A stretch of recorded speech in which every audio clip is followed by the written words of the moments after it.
Lâcher la culpabilité. J'ai envie d'écrire et vous lire au sujet de la culpabilité. Se sentir coupable est assez commun. Cela apporte néanmoins plusieurs inconvénients. 1. Je ne m'occupe pas de moi mais des autres. Quand je me sens coupable par exemple de la tristesse de la belle-mère, des difficultés du fils de la voisine, des chiens de la SPA, des 3 associations qui me harcèlent en bas de chez moi, des Bretons qui n'ont pas la météo des Niçois, des Niçois qui n'ont pas les belles tempêtes marines des Bretons, des personnes qui me semblent souffrir plus que moi, des autres qui me semblent ne pas avoir assez de challenge dans leur vie pour évoluer, des moments où je me respecte en disant non à quelqu'un, des sacrifices que je ne fais pas car je préfère être en accord avec moi-même, des personnes qui se posent en victime dans mon entourage, d'autres qui tentent parfois de m'empêcher d'avoir un point de vue différent du leur, de tout ce que je ne fais pas assez bien, du surplus d'emballage sur les denrées qui polluent la terre, des personnes qui réagissent en fonction de leurs blessures et de leur ego, du collègue qui vomit son malheur, qui se répand sur l'autre, et de la vie des autres en général, je ne m'occupe pas de moi. Quels sont les bénéfices secondaires à me sentir coupable pour tout et son contraire? A. Je me pense la sauveuse de l'humanité et je joue à sauveur-bourreau-victime. Le livre de Christelle Petit-Colin, Victime, bourreau ou sauveur, comment sortir du piège, est bien intéressant sur ce sujet. B. Je me donne une place de personne indispensable pour les autres, ainsi je pense être aimée de façon durable et cela me rassure. C. Je ne regarde pas en face mes incohérences, mes zones d'ombre, mes failles à travailler chez moi. Et oui, car je n'ai pas le temps. Je suis trop occupée à voir ce qui ne va pas chez les autres. Alors je ne vis pas vraiment ma vie et ne veux pas voir là où j'ai à progresser. D. Je me plains d'être débordée par les autres et de ne pas avoir une minute à moi, ce qui renforce ma place de personne indispensable. E. Je crois avoir un pouvoir que je n'ai pas, changer les autres. 2. Je ne développe pas mon plein potentiel. Comme je suis centrée sur les autres, j'en oublie de vivre ma vie et ceci a plusieurs conséquences. A. D'une part, une partie de moi peut ressentir de la frustration parce que je ne m'occupe pas de mes besoins mais de ceux des autres. Il se peut alors que j'ai de grandes attentes envers les autres pour qu'ils devinent mes besoins et s'en occupent. Sauf que les autres ne fonctionnent peut-être pas comme moi, à la culpabilité, et que ce fonctionnement n'est pas sain puisqu'il marche sous forme d'obligation. B. Ne vivant pas ma vie, donc pas toutes mes émotions, il se peut que je développe une maladie plus ou moins importante parce que mon corps veut me montrer que mon attitude ne convient pas pour mon épanouissement. En effet, je rends responsable les autres de mes émotions et je ne vis pas mes émotions à moi. Je n'exprime pas mes émotions ou je les enfouis et elles pourrissent à l'intérieur de moi. Ma frustration grandit encore et mes limites sont amplement dépassées. Mais je ne m'en rends pas compte. Une goutte d'eau pourra faire déborder le vase, alors parce qu'il est rempli à ras-bord. C. Je ne réalise pas mes projets et je vis dans un environnement où j'ai la sensation de manquer de temps et de courir toute la journée.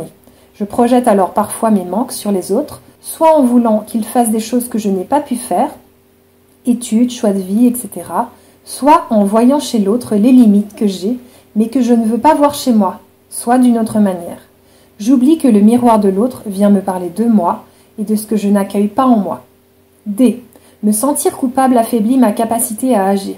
En effet, je pense que la culpabilité n'est pas un moteur très efficace sur le long terme pour me donner de la force pour agir.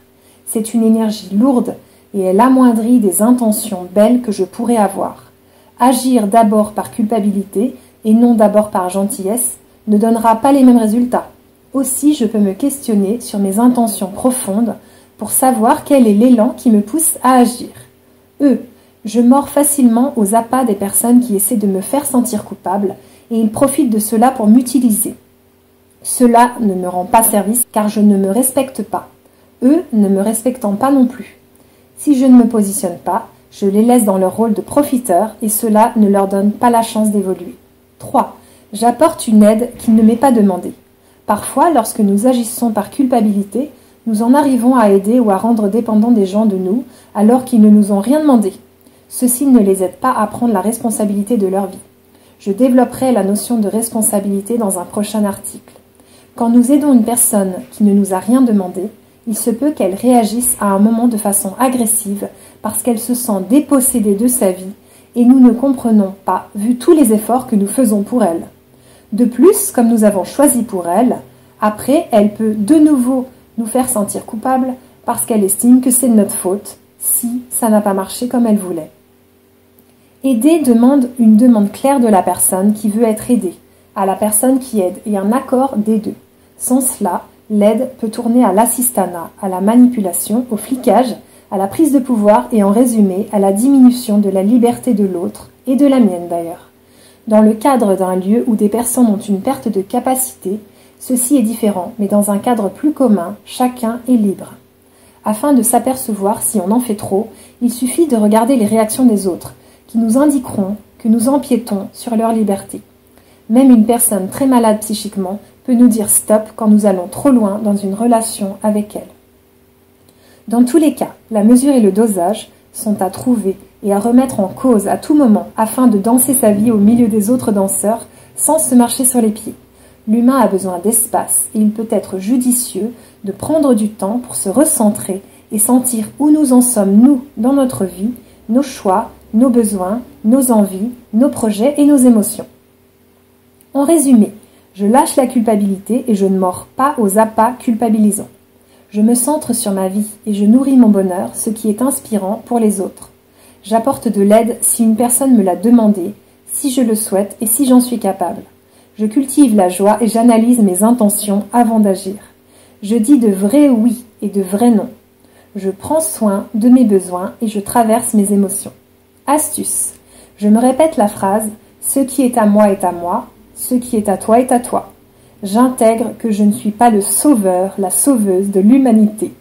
Quand je me sens redevable ou coupable, j'en parle à une personne de confiance. Je fais du sport pour évacuer le trop-plein. Je médite.